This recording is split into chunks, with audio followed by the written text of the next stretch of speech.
Most people try to lose visceral fat by eating less, and you hear it all the time, you just gotta cut the calories. And that works to an extent, but the data shows something that completely flips that approach. Caloric restriction, in practical terms, has a ceiling, and after a certain point, you just stop seeing much additional visceral fat loss, because as you lose weight, your body starts defending against any additional weight loss. It's an evolutionary survival mechanism, and your body sees fat loss as a threat, so it slows the system down. So you burn fewer calories at rest, and you move less even without realizing it. Your body temperature can drop, and your hunger and your food noise get louder. So starving yourself is not the answer here. When it comes to visceral fat, adding the right foods is just as important. Because to lose visceral fat, we actually need to add foods that target the specific signals that help create visceral fat in the first place. And when you combine the right foods with the right kind of exercise, the response becomes dose dependent, which means the more of the right signals that you send, the more visceral fat you lose, and you do it much faster. And that changes how you should approach this whole thing, because visceral fat is not just belly fat. It sits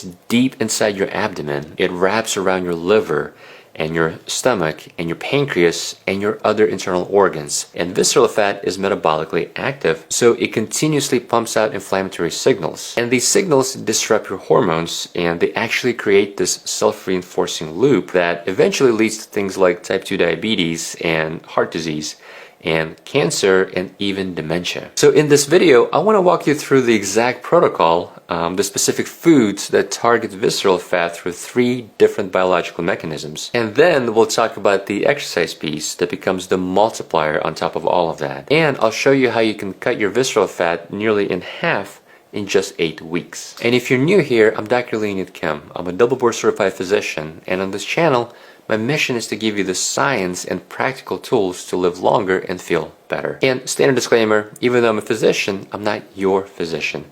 So please talk to your doctor before making any changes to your health regimen, as this video is educational only and not medical advice. So the reason this protocol works is that it targets the exact mechanisms that keep visceral fat locked in place. And there are 3 of them. And the first one is inflammation. Visceral fat is not just sitting there storing energy, it's actually actively inflamed. The fat cells themselves release inflammatory molecules called cytokines.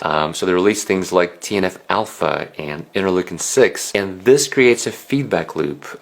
The fat drives inflammation, and the inflammation makes the fat more resistant to being broken down. So visceral fat, in a sense, protects itself by staying inflamed. But when you bring that inflammation down, you actually break that cycle, so that all that stored fat becomes much easier for your body to mobilize and burn. And there are 2 levers I want to focus on here, because you need both to break the cycle that keeps visceral fat stuck in place. The first lever is omega-3s, and a good food to add here is walnuts. Walnuts are rich in polyunsaturated fats, especially alpha-linoleic acid, or ALA, which is just a plant-based omega-3 fat. And omega-3s directly calm down those inflammatory signals coming from visceral fat. And then another strong source of omega-3s is fatty fish. So it'll be things like salmon or sardines or mackerel.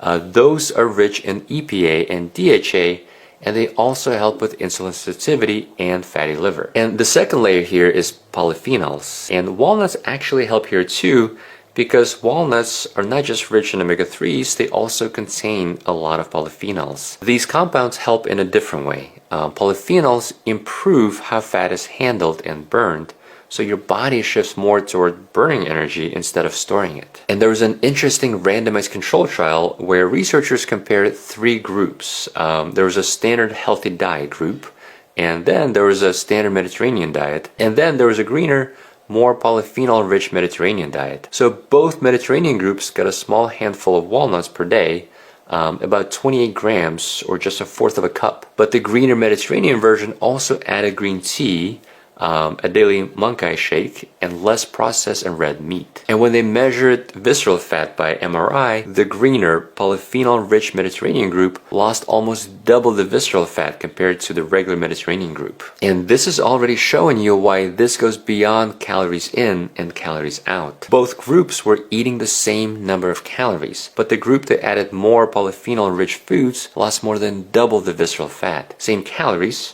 but very different results. Because the type of food changes how your body processes this energy and how it stores this energy. Now, for most people in the US, we don't have an easy access to mankai or mankei. I actually don't really know how to pronounce it. I only learned about this from this study. But apparently it's a marine plant, a type of duckweed. But in practical terms, we just want to push our nutrition in a more polyphenol-rich direction with things like leafy greens or berries. But just keep in mind, mankai is not just rich in polyphenols, it's also a complete source of protein.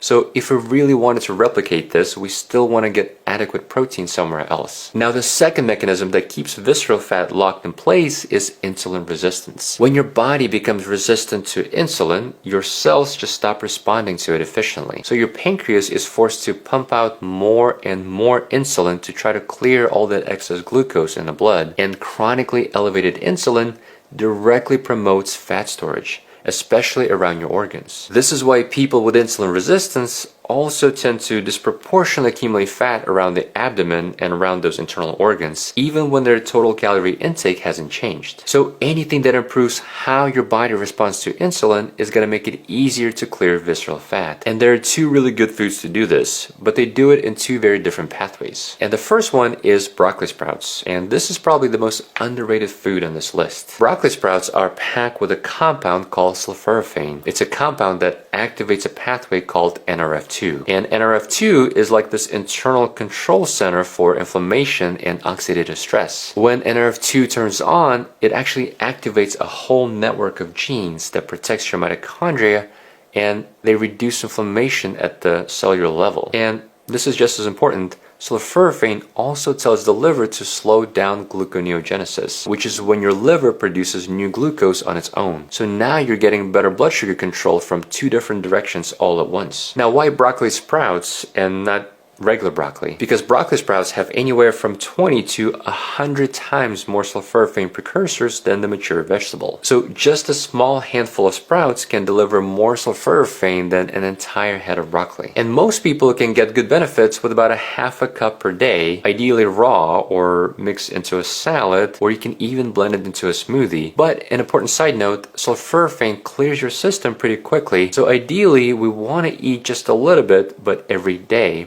as opposed to big loads once a week. Now, in terms of where to find them, some grocery stores carry broccoli sprouts in the produce section. It's usually near herbs and microgreens, but the availability could be hit or miss depending on where you live. So if you can find them at a grocery store, or if you want a cheaper alternative, they're actually very easy to grow at home. You just need a mason jar and some broccoli sprouting seeds, and you can grow them in about 5 days. There's lots of tutorials on YouTube that are pretty easy to follow, and it costs a fraction of what you pay at the store. And broccoli sprouts aren't the only food that moves the needle on insulin signaling. Other high-yield foods would be something like dark chocolate, but it has to be dark chocolate with at least an 85% or higher cacao content. And then we always talk about them, but berries are also very good for that. And then don't forget fermented foods like kimchi and sauerkraut. All of them have evidence behind them for improving insulin sensitivity, but they all work through different pathways. Okay, now let's talk about the third mechanism. So we talked about breaking the inflammation cycle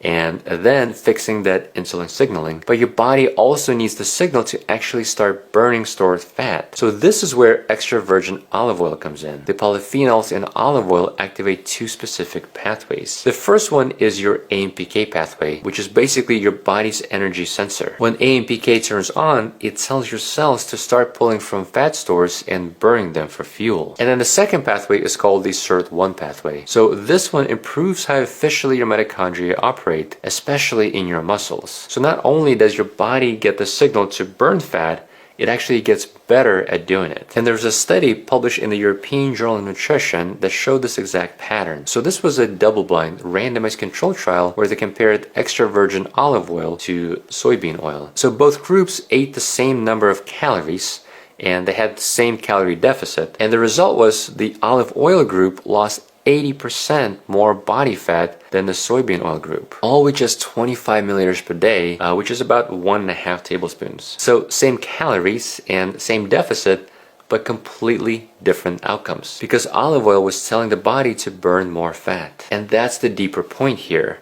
The quality of the calories can lead to very different outcomes even when the calorie math looks identical. So that's the food piece in this protocol. Now, if you go a step further and you add exercise, that's where the results can start to compound, and this is how you can start losing visceral fat much quicker. In some cases, just weeks. But there is an important layer to this. There was a large meta-analysis of 84 studies that compared every major type of exercise to see which ones actually reduce visceral fat. And the ones that came out on top were exercises that were done at higher intensity. So this would be vigorous intensity aerobic exercise and high intensity interval training. And there was a study published in Diabetes Care that showed just how powerful this can be. So in their study protocol, just 2 45-minute cycling sessions per week at moderate to vigorous intensity, plus an additional intermittent training session, so 3 sessions per week total, reduced visceral fat by 48%, almost half, and they did all that in just 8 weeks. Now, on top of all that, the intervention group also lost 18% of their subcutaneous fat. Now, this was a very small study, but the direction is consistent with larger meta-analyses. And then there was something else that was fascinating in the study. The participants lost almost half of their visceral fat, but the scale stayed almost the same. And that's something I talk with my patients all the time. We can't live and die by the scale because it's a pretty poor metric of progress when it comes to visceral fat. So if you're doing all the right things, but the scale is not moving, that doesn't mean it's not working. Now, for most of these studies, they look at moderate to vigorous intensity, so at least 40 to 60% of maximum heart rate reserve. And a lot of smartwatches or fitness trackers nowadays can calculate this for you in real time. But keep in mind that we can't always rely on our heart rate to calculate these categories, because there could be some variations, especially if you're on medications like beta blockers, which can lower your heart rate. And a lot of these heart rate trackers, like in your Apple Watch or your Garmin, can also give you a heart rate zone to shoot for. So moderate intensity exercise would be somewhere in the zone 2 range, and vigorous intensity would be around zone 3 or zone 4. But once again, this relies on your heart rate, and these zone references are not really standardized between manufacturers. I think the easiest way to track this, and this is what I do, is to do a talk test. So you know you're in the moderate intensity zone if you can still talk comfortably in phrases or short sentences, but you're just slightly winded. And another way to think about it is you can still talk, but you can't sing. Now, a lot of that might sound intimidating, especially if this is not part of your routine, but moderate intensity doesn't mean sprinting. For a lot of people, especially if you're just starting out, this could be a brisk walk or walking uphill or cycling at a steady pace. And in the studies that showed the best results, participants didn't start at full intensity on day 1.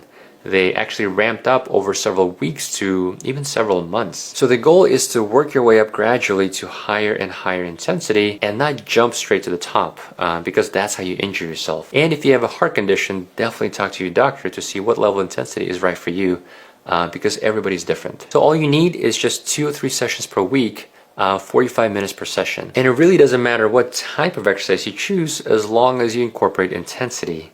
And maybe even more important than that is consistency. Because a slow 20-minute walk done every day is much better than an all-out 60-minute HIIT session done once a week. And here's the part that changes this whole equation. There was a study published in the British Journal of Sports Medicine, and they found that with exercise, the more you do, the more visceral fat you lose.